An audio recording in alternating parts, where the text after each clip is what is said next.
Well,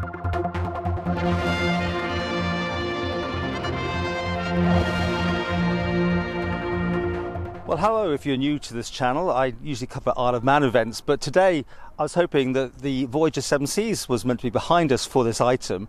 It's a ship I know really well, been on the actual shakedown cruise all those years ago, what, 1990s. But I was on it recently, and I thought I'd give you my tips on things to know. Now, of course, everything can change, and this was a few months ago now that I was there. I think it was April. But anyway, enjoy what I've got to say. Hopefully, a few shots of the Voyager, beautiful ship. I didn't get in here, by the way, because there's been an issue with, no doubt, COVID. We're not sure if it's on the board or it's here in the Isle of Man. But anyway, the ship didn't come in today, which is a shame because I was so looking forward to seeing it. But if you're going on the ship soon, it's your first time, these are some of the things that I came up with, by the way. First of all, points. Now, everyone loves to get the points. I say that. People stay on board. There's a game here, there's a game there, and it gets quite competitive. And at the end of the day, you get enough points, you get a prize. Which is quite funny because this is a very high-end ship, and everyone's looking for these free T-shirts and so on. But again, things I've learned is that the longer the cruise, the less points are available. I suppose it's quite obvious. The fact that the matter is I don't want you to have millions of points clearing them out of every T-shirt and hat and that sort of thing. So it's interesting that the shorter the actual cruise, you're more likely to accrue more points.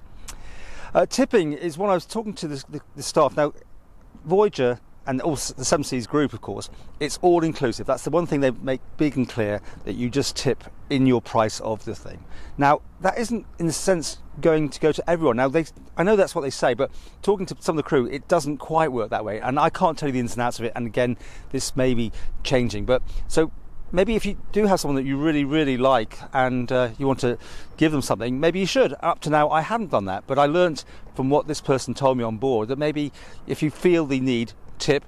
But we're British and we don't tip much, do we? Let's face it. The Americans who are watching, I know it's always part of your thing. Regardless if it's included, you will add to that. Now, shows on board.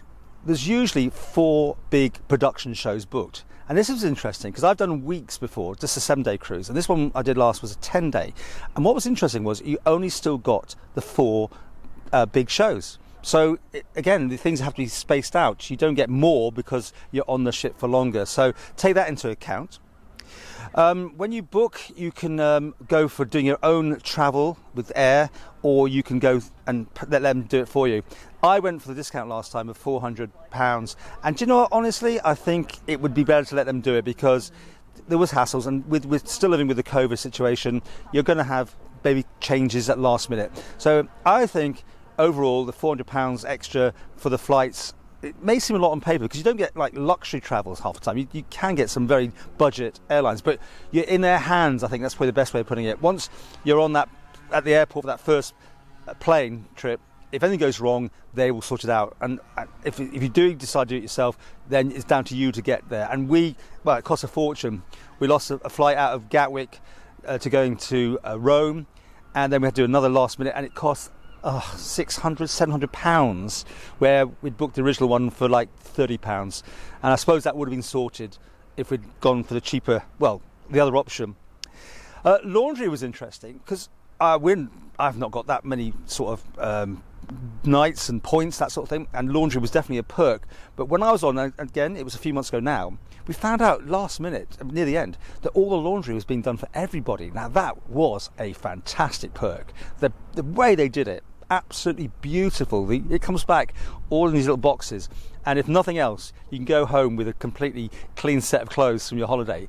And must. But what I'm trying to say is they didn't tell us it was included in that sense. You just had to find out. Maybe that's changed, maybe it's always now, or maybe they've gone back to the old system of, the higher in your tiers are, the more you're going to get. And it is a perk, and why not? In your room, you can have drinks put in. We strangely found out this time that they didn't actually automatically ask us beforehand. We had actually, by the way, had a terrible sort of pre-thing. They didn't contact us hardly at all. In previous trips, they'd be on the phone, what do you want to do, how do you want the beds, how do you want the room, that sort of thing. Anyway, we didn't have anything much in the fridge, a few beers and that sort of thing. But we did find out, if you asked, you will get. So we got a bottle of hard liquor each, as the Americans would say, in our room. Of course, the chances are you're not going to use it. Because why would you want to sit in your room when you could just go to a bar when everything's inclusive? And that is the thing. If you're not done Seven Seas, this is the thing. You don't have to bring out your card for anything unless you're doing high-end champagne, or you want a cigar, or you're using the beauty therapy, that sort of thing. It is amazing. But yeah, pick your drinks, because another one of my tips was, at the end, you could donate it to the staff, and we did that. We found that we had to go through the purser. We took the bottle up somewhere. They put a number on it and identified that bottle to go straight to whoever we wanted to go to. So back to the tips, I suppose. If you don't want to actually do it in cash, you can do it in kind. And the bar staff themselves and all the other people on board have their own area downstairs where they have to buy drinks. And although it's a quite cheap system, I think they really appreciate that sort of thing, to have a drink on you. And let's face it, didn't cost me anything to get that bottle. And if I didn't use it, I can just pass it on. Trivia. Now, everyone, again, back to the points thing, it's quite competitive, I think. You can find a team. Now, technically, again, a few months ago, we weren't meant to share tables with other people which weren't in our bubble.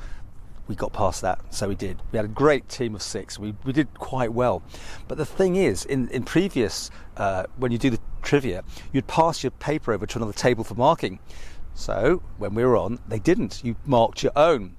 I have to say, we had a very honest lot, but you can see that it could be open to interpretation. You could do what you wanted, but it's one of those things. You kind of, it's better if you can pass the papers over to somebody else, I think, personally. But anyway, things moving all the time. As with Open Table, we didn't have that option when I was on board back in May. You just couldn't meet other people, which is a shame, because again, it's all down to the COVID situations. All the staff, by the way, have got the masks on when I was there. There's certainly a lot more freedom, but it depends where your ship is sailing to. It depends on what the mask requirements are. So we had some places where we could be quite free to walk around the areas, the public areas, and not worry, and others we had to go back to wearing the masks. We think everything's changing, and then I said today we haven't got the ship in because of an issue. Be it, I know on board the Voyager there was a few more incidents with the staff, for instance, but I don't know, it could be this end as well, that they haven't got enough people to man the buses or something like that, which is a great shame, because I was really looking forward to seeing the Voyager again. Website/app, oh my gosh, come on, Seven Seas, you're a high-end premium brand, and I've done a bit of selling with like Norwegian and Celebrity, where it's really, for most people these days, it's part of your thing is to have all the information you want on your phone. You can make your bookings for things, everything. Up to the day of recording this, well, maybe I haven't looked today, but it's just not there. There's just not that sort of thing. You're still using that piece of paper. You always need to know what's on where. You need to pick up your daily sheet. I know it's in your room, but if you leave it there, you can find them elsewhere. But it's something that I kind of think is a bit weird, as is my next one with the internet. This is a high-end brand, and you get a sluggish, inclusive email service, and that's what it is. It's just for browsing a website, but you've got to pay $10 a day to have anything near streaming. Now that, okay, a lot of people are offline, but my work-wise, I had to have it. I do a radio show, and I had to actually do it from the ship, and I had to pay $10 a day, which I just thought was a little bit of nickel and diming for such a high-end product. And it wasn't anything to shout home about, really, about the speed of that even. But beware, if you need to do any work or you need a good internet, watch that. And I think we've done everything. That is my list. I'm just checking. I hope that makes some sense. I do keep saying it was when I was on in May, so things will be changing all the time, but you will not be disappointed with the Voyager. I say I've got such an affinity with it because I was there on the Shakedown cruise, and other ones are much better, and they've been in here, and I know I'm going to have to move on to another one, and it's going to be painful. But if you think I've missed anything out, do feel free to put it in the comments below, and we'll probably do some more travel items as I sort of semi-retire and want to tell you about other things. I think experiences shared is so interesting to learn from other people, and if you've got other things, do let us know, and thank you for watching. And if you ever come to the Isle of Man, or you want to watch stuff about the Isle of Man, this is a channel to subscribe to. Thank you.